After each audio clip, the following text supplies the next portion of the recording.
Bonjour et bienvenue dans la comptabilité. Préférez-vous les instructions en français? Do you prefer the instructions in English? En français, s'il vous plaît. Chaque équipe dispose de 20 minutes afin de présenter son cas au juge. Le temps est inscrit sur le chronomètre sous forme de décompte. Le temps sera également indiqué à l'aide de cartons.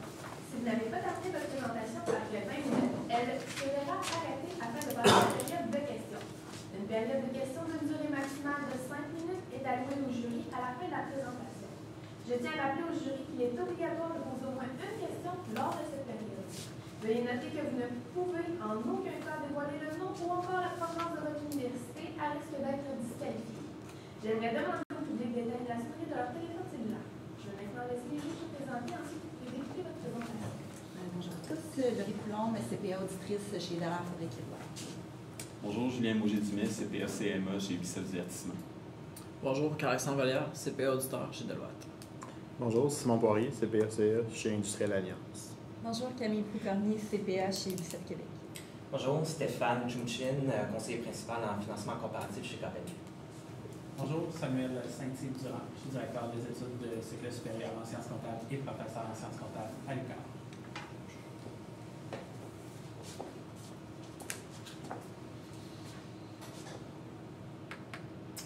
Il n'y a pas de meilleure façon pour introduire notre discussion aujourd'hui qu'en disant « Il était temps que notre équipe revienne à la maison ». Nous sommes très contents de travailler avec vous pour pouvoir bâtir notre future équipe. Bonjour chers associés, j'aimerais vous réintroduire à nos collègues Daniel, François et moi-même, Yann. Pour la présentation aujourd'hui, nous allons poursuivre en anglais, mais ça nous ferait un véritable plaisir de poursuivre les questions en anglais ou en français.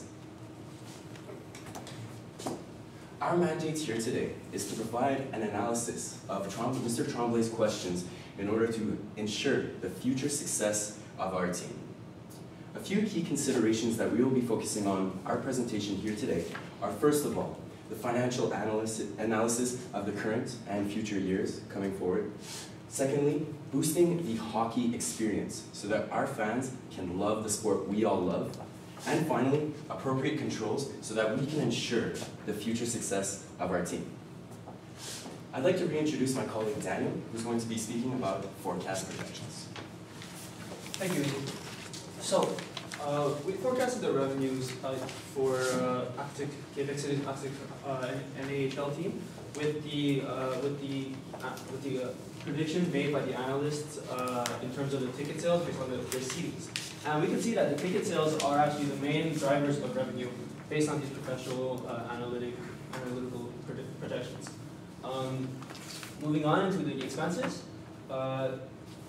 You can see that these revenues are way higher than the expenses below, and this is considering that we'll be using the maximum salary cap of $82 million USD will be used, which has been converted into Canadian dollars in this case. And yes, the player salaries will be the largest expenses in taking considerations. Now I'll be passing it over to my colleague François to look at the food concession options. So in order to evaluate the food management for the team, you had two options, whether to manage it in-house or whether to outsource it. So to evaluate these projects, we use a net present value calculation. So this calculation basically implies that cash flows are going to be put into today's dollar. So in order to perform that analysis, we use these assumptions. So a discounting rate of 5%, a period of 5 years, a tax rate of 30%, and as well as a CC rate of 20% for the equipment. So first of all, if we start with managing the concessions in-house, we can see that the initial cash outflow would be for the equipment for a total of $625K. Because of the CC mechanism, you have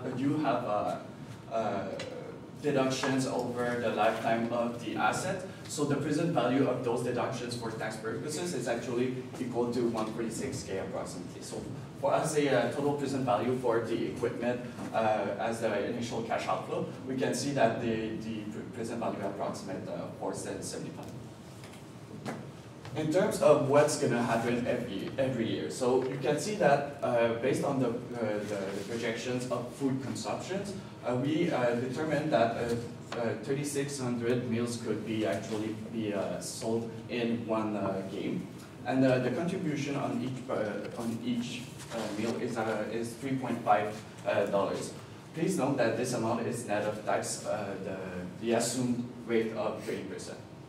In addition to the salary of the game, and assuming that there are 41 home games, and the salary of the chef, we can see that the total recurring cash flows over all of the 5-year period is going to be for each year $335K. So what is the total of PV for managing food in-house? Well, we can see that the total equals to $972K. If we look, on the other hand, at the outsourcing options, we can see that in order to hire the processor, we could see that this would actually cost 400K per year. And based on our projections, the number of meals that we're going to be able to sell would be 400 per game. On the outsourcing options, the contribution margin of each meal is actually higher, and we can see also that there are the same numbers of home games, and we can see that the recurring cash outflows over the years would be 140K. So the total present value of the outsourcing option would be equal to 497K. So as we can see here, the best option for the managing the food would actually be to still manage it in-house.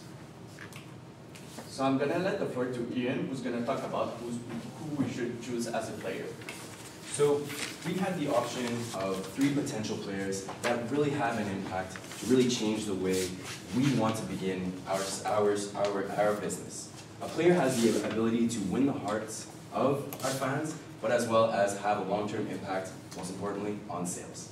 So let's look at one of the first potential players that the team could look at. First of all, Marc-Antoine Côté. J'aime le nommer notre fierté de l'île. So, despite his young age, he consistently obtains points. However, there's one of the little hiccups along the line, is that his inconsistent performance in playoffs might have limiting ability in the long run. But it's not necessarily a bad thing, because in the first building years, we are looking at a lower table to mid-table performance. Also, there are some issues around his off-ice issues or off-ice partying that a lot of young players like to get into that might need to be addressed quickly if we are to select him in the coming years. However, if we focus on what's important, his contribution to the team is that he's an ambitious young player that needs guidance. So if we're able to start him young, have a great leader who's able to guide him through his success, he could be great for our fans.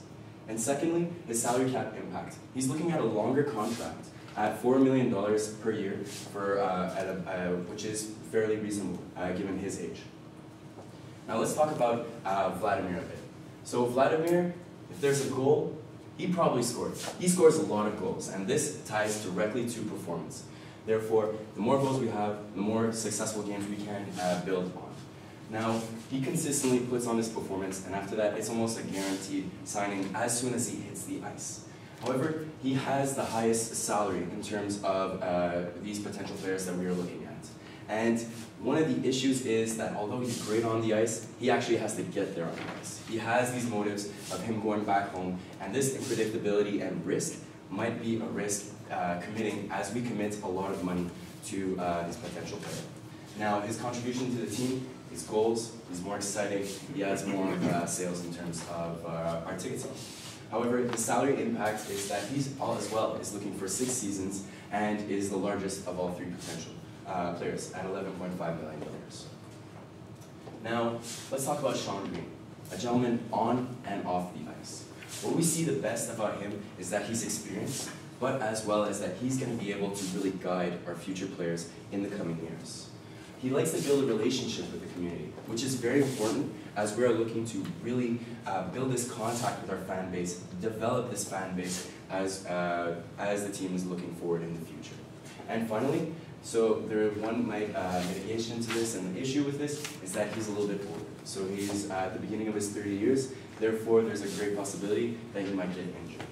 Now, if we look to the contributions to the team, he's a high scorer, and it looks like he has this proven leadership ability with his experience, but as well as his initiatives off the ice. But in terms of the salary impact, given the fact that he's nearing the end of his career, we're looking at around 4 seasons with a cost impact of $8 million. So now, let's get to the nitty-gritty. Which players do we recommend choosing? Marc-Antoine, he might have the lowest in terms of return right now, but we see potential in him. In terms of Vladimir, there's great profitability, but fit for the team, he poses too much of a risk, especially when we're just starting out. And finally, Sean Green, this is the best choice for the Quebec Arctic going forward. Therefore, we would recommend signing Sean Green, and if we have the ability and cap space with management operations, we would want to bring Marc-Antoine, our fanboy favorite, and our guy from home.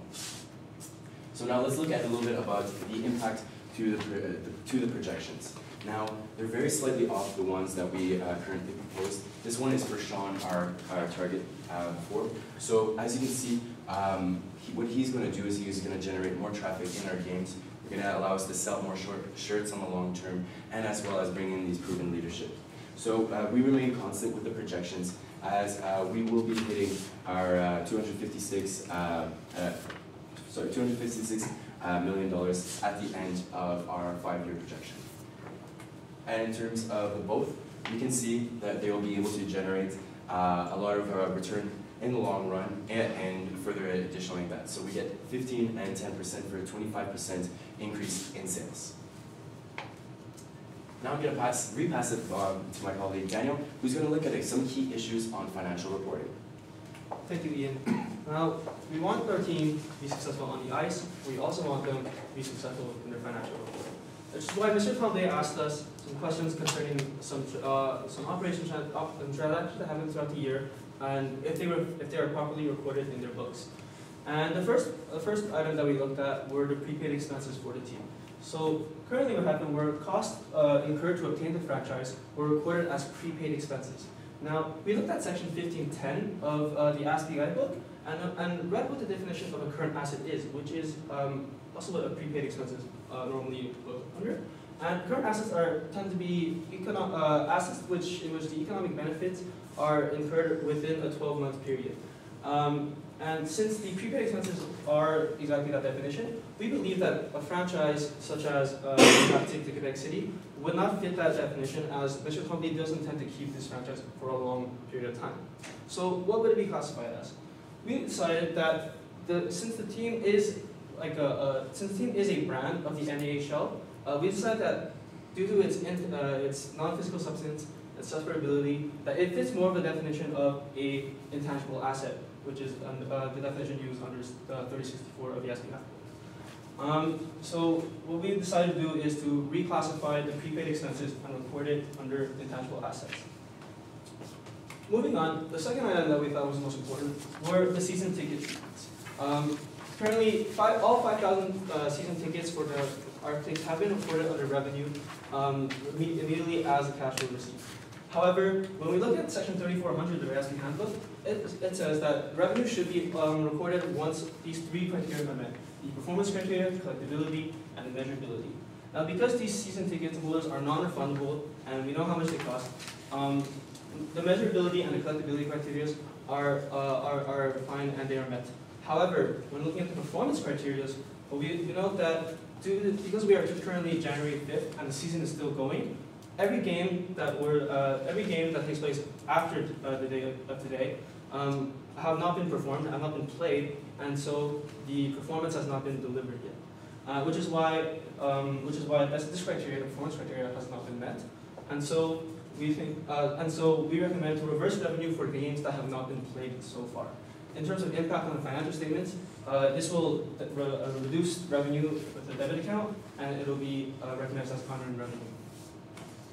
Moving on, another item that we looked at were the Model 500 Sanbodo resurfacers. These were resurfacers that the league has obliged the Arctics to purchase. However, they noticed that once after purchasing it in December of 2018, they noticed that the oil tank has a problem for the 2 resurfacers, which indicates that there could be a sign of impairment. Now, we looked at section 3063 of the ASPE handbook and see how impairments should be treated. And under ASPE, impairments have to be recorded when an impairment has to be performed when there are signs or indications that impairment must be done to do so, that the asset does not reflect its recoverable amount. And we see that the oil tank does have a problem, and that the league is going towards a energy-conscious solution in terms of their moving forward. And so what we recommend is that a performance test should be performed for the 2 resurfacers, as they both have oil problems. And the impairment test would be indicated with the impairment test, which is comparing the carrying value with the undiscounted future cash flow. If the carrying value is larger than the recoverable amount, which is here, there is a sign of impairments. And what as in the financial statements is that it will record an impairment loss as a debit and accumulated impairment as a contra asset. moving on to the oil leak, the oil leak is from these resurfacers. There has been a court order that has surfaced from this oil leak, which will cost around $85,000 in decontamination of the land which the oil fell on. So when we looked at section 3290, it looks at contingent liabilities, which should be recorded if the liability is likely to happen and if these costs are estimable. Now, because we know that it would cost around approximately $85,000, and that we were told by Mr. Tremblay, well, Mr. Tremblay told us that the lawyers believe that the landowners would likely win by a chance of 90%, that this contingent liability should indeed be recorded. Now, on the financial statements, it will look like a loss in the income statement, and on the balance sheet, there will be a contingent liability recorded at an $85,000 amount. Finally, we looked at the non-monetary transaction between Mr. Bergeron and the New York Eagles. A non-monetary transaction occurred where Mr. Bergeron sent a personal trainer for 10 months, and in exchange received a builder table. When we looked at section 3831 of the non-monetary transactions, we had to determine if this transaction had commercial substance, which is defined as transactions where economic benefits of your asset given up is different from the one received. And due to the fact that the nature of these two items are different and valued differently as well, we believe that there is commercial substance, and this and a gain will be recorded, as the table was valued at $85,000, which is the asset, the service of the personal trainer has been valued at $85,000, which will be the cost of the table received. However, the expense for the trainer was originally supposed to be $62,500. This is what triggers the gain of $22,500, according to section 3831. Now I'll pass it on to my colleague François to look at the control implications. So the first big issue that we recognize into the internal controls of the entity is the lack of segregation of duties for Mr. Gagnon. So Mr. Gagnon is basically collecting the cash. He's also performing the bank reconciliation, and he's also in charge of making the deposit. So what is the big risk with this is that this provides a high opportunity for him to commit asset misappropriation, and he would have also the opportunity to also cover his trust. So our recommendation to actually solve this deficiency would actually to divide the task between different persons. So that could be the shareholders doing the deposits and the technicians actually collecting the money. So if we move on to the next big internal control issue that we identified is that Mr. Gagnon has a lot of duties right now. He's the CFO, he's the controller, and he's also the president. So the risk with this would be that multiple functions would provide him with a high opportunity to commit fraud, and also nobody is there to actually review the work he's doing. So in order to avoid this negative impact, we would recommend that the role of CEO, president, and controller should be divided. So shareholders could actually be in charge of being CFO or president. It doesn't mean that they always have to be there, but it's really to provide more oversight over what Mr. Gagnon is doing. And last of all, regarding the payment of the checks, we've identified that only one signature is actually required on the check. So the risk with this could be that there is duplicate payments for different reasons. So in addition to that, there is also no review of the checks being made by Mr. Gagnon, so he could actually just sign himself a check. So our recommendation would be that we can stay with one signature of the shareholders, but that there's actually a review made by another one in order to ensure that there's no duplicates. Finally, there is no follow-up in terms of Mr. Tremblay when the family is on vacation. So this would provide Mr. Gagnon to actually it would provide Mr. Gagnon with the opportunity to commit fraud. So of course, our recommendation would be that his work is actually reviewed, and if the shareholders do not have time or they're not there, they could actually ask the technician to review bank reconciliations and other issues. So I'm gonna let the floor to Ian, who's gonna contribute. I opened up the presentation saying that it was time that our team came back to Quebec. But if we want them to stay in Quebec, we got to set them up properly. This is what we were trying to accomplish here today. What we focused on was the financial analysis, as well as boosting the hockey experience for the long-term success, and finally the appropriate controls of accounting. We focused on adjusting the financial statements to ASPE, secondly, selecting Sean, and finally, installing appropriate controls for the long run. We thank you, and we open the floor to questions.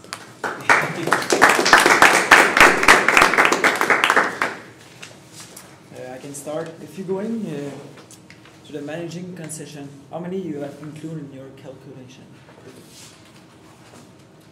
For managing in-house, that would include 5 concessions in the total SDA.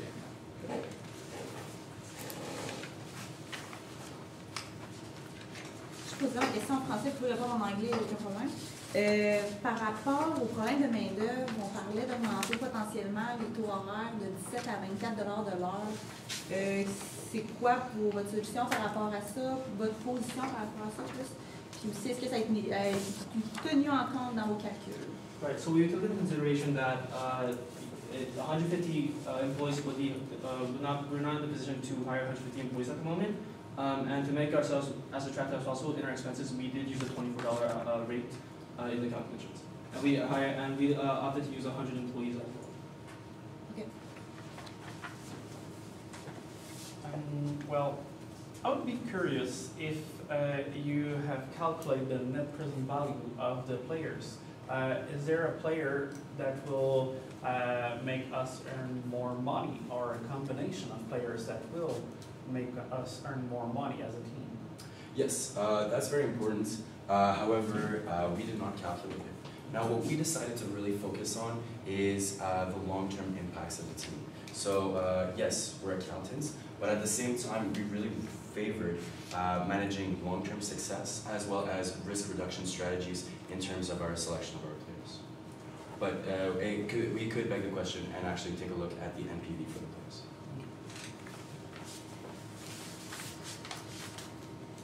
Your financial forecasts are very good, but I see there are a lot of risks. Did you identify some risk, and do you have some strategy to manage those risks?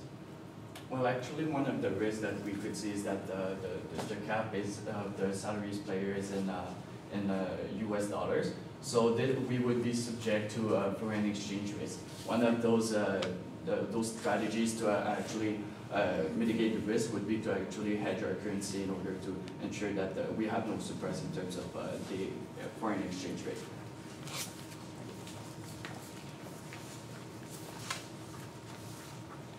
Would you suggest us some KPI just to ensure that we can have those beautiful forecasts? Because those forecasts are amazing, but I'm scared to not be able to do those forecasts.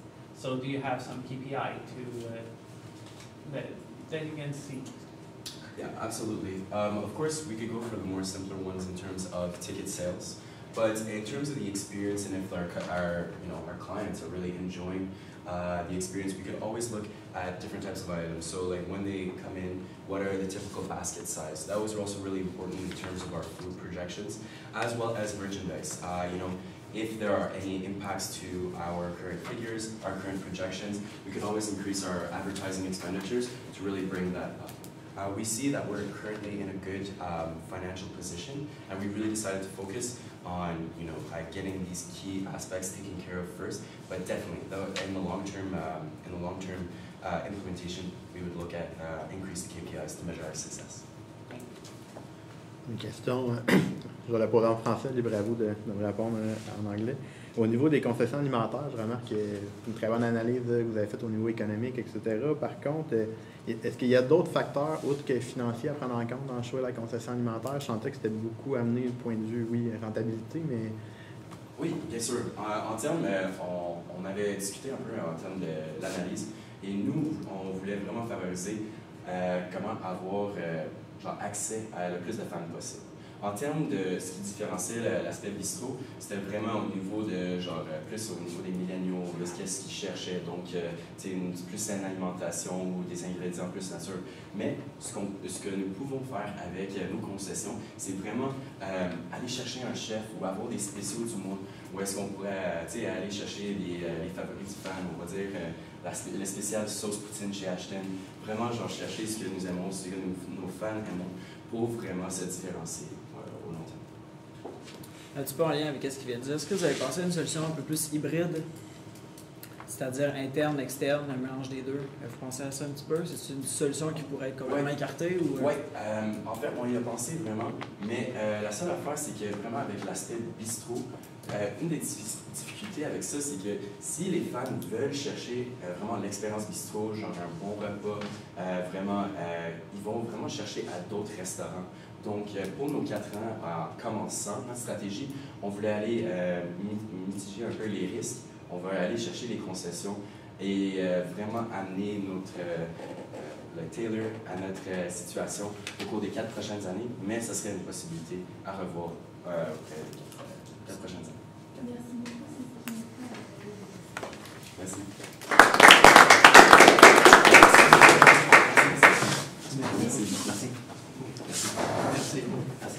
beaucoup. Merci. Merci. Merci beaucoup.